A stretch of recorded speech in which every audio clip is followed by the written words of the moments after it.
When we think about getting good with money, our minds immediately jump to spreadsheets, complex charts, maybe some heavy-duty market analysis. But what if I told you the single most important factor has almost nothing to do with how smart you are, and everything to do with how you behave? Let's dive into the hidden psychology behind wealth, because understanding it can honestly change everything. So, let me ask you this. What do you think it is, the single most powerful financial skill? Is it being able to pick the next big stock? Or maybe it's understanding complicated economic cycles? Gotta be something genius level, right? Well, it's none of those. The core idea in Morgan Housel's brilliant book, Our Source Material for Today, is that doing well with money is actually a soft skill. It's way more about your psychology and your behavior than it is about your raw intellect. And that leads us to this fascinating paradox that really gets to the heart of the whole thing. How is it possible that someone with zero financial training, a janitor, can end up wealthier than a top Wall Street executive who has every single advantage? It all boils down to this. You can be an absolute genius, but if you don't have control over your emotions, you can be a complete financial disaster. But an ordinary person with just a few key behavioral skills, think patience, humility, they can become incredibly wealthy. And nothing illustrates this better than a couple of real-life stories. So let's meet Ronald Read. By all accounts, this guy's life was incredibly humble. He fixed cars, he swept floors, he lived in the same small house his whole life, a house he bought for just $12,000. So, what was his big secret? Did he win the lottery? Get a huge inheritance? Nope. It was almost unbelievably simple. He saved what little he could, he bought shares in stable, well-known companies, and then he just waited for a very, very long time. When Ronald Read passed away at the age of 92, this humble janitor, a man no one on Wall Street had ever heard of, left behind an estate worth $8 million. Most of which, by the way, he just gave away to his local hospital and library. Now, on the flip side of that coin, you have Richard Fuscone. He had everything Ronald Read didn't: a Harvard MBA, a high-flying career at Merrill Lynch, you name it. But he was greedy. He borrowed huge sums of money to live this incredibly lavish lifestyle, and when the 2008 financial crisis hit, all that intelligence couldn't save him. He went completely bankrupt. So how in the world can two people make such wildly different decisions? Well, the book argues something pretty profound. When it comes to money, no one is crazy. The decisions you make seem perfectly rational to you because they're based entirely on your own unique and very limited view of the world.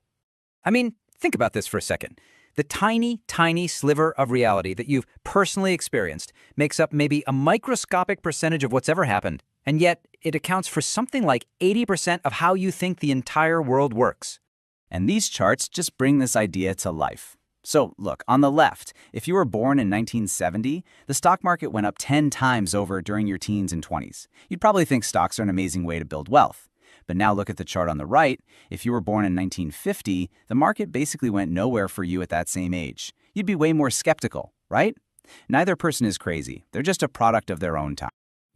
This idea that we're all just products of our own little slice of history, well, it sets us up for another huge trap: the dangerous game of social comparison, where the goalpost for what's enough is just always moving.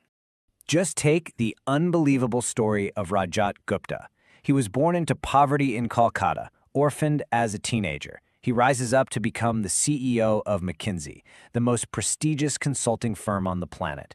He's working with Bill Gates, advising the UN. I mean, this guy reached the absolute pinnacle. By 2008, his net worth was a staggering $100 million. That is enough money to do literally anything you could ever dream of. But for him, it wasn't enough.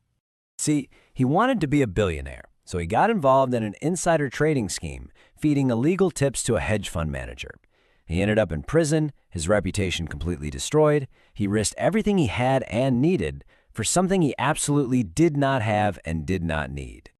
This reminds me of a perfect story. The author Joseph Heller was at a party, and his friend Kurt Vonnegut pointed out that their billionaire host made more money in a single day than Heller's famous novel Catch-22 had made in its entire history. And Heller's reply was just perfect. He said, "Yes, but I have something he will never have. Enough." So what's the antidote to this endless, dangerous cycle of always wanting more? It's a surprisingly simple idea, but it's powerful. It's survival. Because getting wealthy and staying wealthy are two completely different skills. We all know Warren Buffett, right? The ultimate investing genius. And yeah, he's a brilliant investor. But his real superpower, it's not just his skill, it's his longevity. The guy started seriously investing when he was 10 years old. His secret isn't just about picking winners, it's about time. All right, now look at this number, 99.9%. Let that sink in. What on earth could that possibly represent in the world of finance? That's how much of Warren Buffett's wealth would just, poof, vanish if he had a normal career, if he'd started investing at 30 and retired at 60. Instead of having over $80 billion, he'd have about $12 million. His real mind-blowing success comes from just staying in the game long enough for the magic of compounding to do its work. Which brings us to the final and I think the most important lesson of all. If the goal isn't just more, then what is it for? Well, the highest form of wealth, the absolute best dividend that money pays, is freedom. There was this psychologist, Angus Campbell, who studied what makes people happy. And you know what he found? It wasn't your salary or the size of your house or how prestigious your job was. The single most powerful common denominator for happiness was having a strong sense of control over your own life. And that right there is money's greatest power. It's not about buying more fancy stuff. It's about buying autonomy. The ability to wake up one morning and say, you know what, I can do whatever I want today. That control over your time, that is the ultimate prize. So as we wrap up, I'll just leave you with this question to chew on. The most important question isn't about how to get more money, but asking yourself, what is it truly for? And maybe, just maybe, the best answer has a lot less to do with wealth and a whole lot more to do with freedom.